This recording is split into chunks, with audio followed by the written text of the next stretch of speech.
कांग्रेस देगी 30 लाख युवाओं को सरकारी नौकरी, किसानों को मिलेगी एमएसपी। दिल्ली रेलवे स्टेशन पर कुली का काम कर रहे युवा से जब मैं मिला तो उसने बताया कि वो सिविल इंजीनियर है, लेकिन नौकरी न मिलने के कारण ये काम करना पड़ रहा है। लेकिन आज मैं आपको बताना चाहता हूं कि सरकार में आने के बाद पहला काम होगा 30 लाख वंचितों को सरकारी नौकरी देना। दिल्ली रेलवे स्टेशन में एक युवक कुली का काम कर रहा था, मेरे पास आता है, राहुल जी मैं तो इंजीनियर हूं, सिविल इंजीनियरिंग की है मैंने, 5-10 लाख रुपए मैंने प्राइवेट इंस्टीट्यूशन को दिए, अब मैं कुली का काम कर रहा हूं। नरेंद्र मोदी जी कहते हैं पकोड़े बेचो। कांग्रेस नेता राहुल गांधी का यह वक्तव्य और सभा में उठी जोरदार करतल ध्वनि मानो यह एहसास करवा गई कि देश में आम चुनावों की घोषणा से पहले ही चुनाव आ चुके हैं। दरअसल राहुल गांधी की भारत जोड़ो न्याय यात्रा गुरुवार को राजस्थान के बांसवाड़ा पहुंची।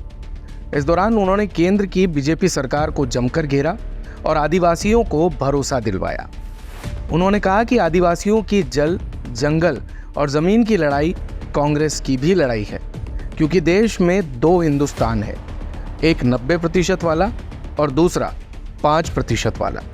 लेकिन 90% आबादी की हिंदुस्तान में भागीदारी नहीं है।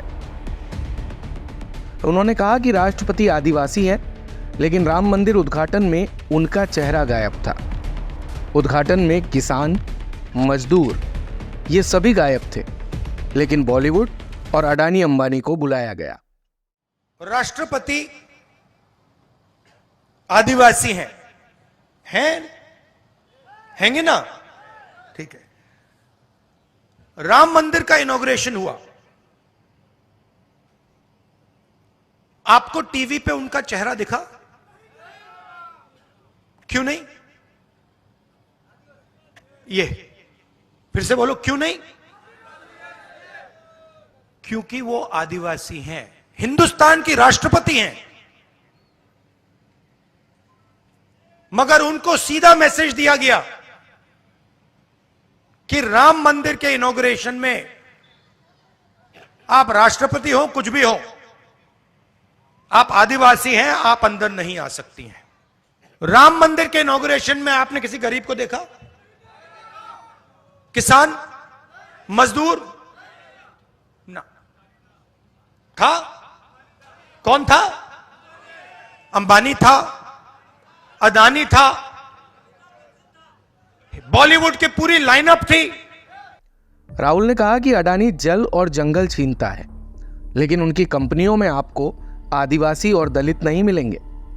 उन्होंने कहा कि हिंदुस्तान के गरीबों को अगर चोट लग रही है तो सरकार को एक्सरे करवाना चाहिए और डेटा निकलवाकर उन्हें लाभ पहुंचाया जाना चाहिए।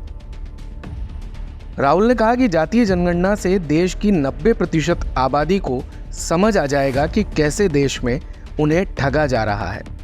इस दौरान राहुल ने कांग्रेस के घोषणा पत्र को भी मंच से साझा किया।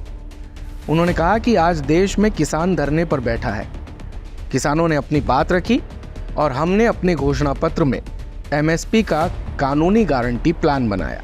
किसानों ने अपनी बात रखी और हमने अपने मैनिफेस्टो में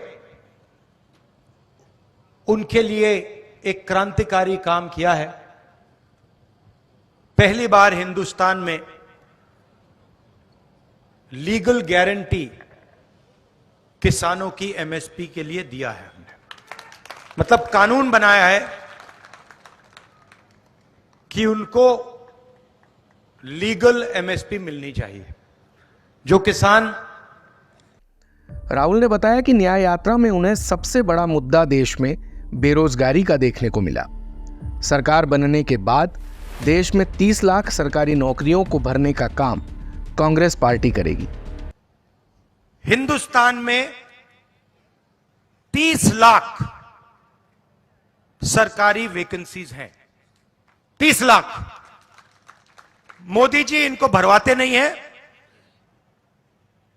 बीजेपी इनको भरती नहीं है। सरकार में आने के एकदम बाद हमारा पहला काम होगा कि 90% को 30 लाख सरकारी नौकरियां हम दे देंगे। इतना ही नहीं, हिंदुस्तान के हर स्नातक और डिप्लोमाधारी युवा को कांग्रेस कॉलेज खत्म होने के अगले ही दिन से अप्रेंटिसशिप का अधिकार देगी, जिससे करोड़ों युवाओं को प्रशिक्षण का तो लाभ मिलेगा ही, साथ ही वो बेरोजगार भी नहीं रहेंगे। पेपर लीक पर कड़ी कानूनी कार्यवाही और डिलीवरी बॉयज के लिए सोशल सिक्योरिटी प्लान बनाए जाने के अलावा स्टार्टअप्स के लिए हर जिला स्तर पर फंड भी रहेगा, जिससे बेरोजगार युवाओं को नया बिजनेस शुरू करने में लाभ होगा। स्पेशल डेस्क से राजस्थान कवरेज की रिपोर्ट। दिन भर की सारी अपडेट्स के लिए सब्सक्राइब करें राजस्थान कवरेज को और बेल आइकन दबाना ना भूलें, ताकि आप रहे अपडेटेड हमेशा।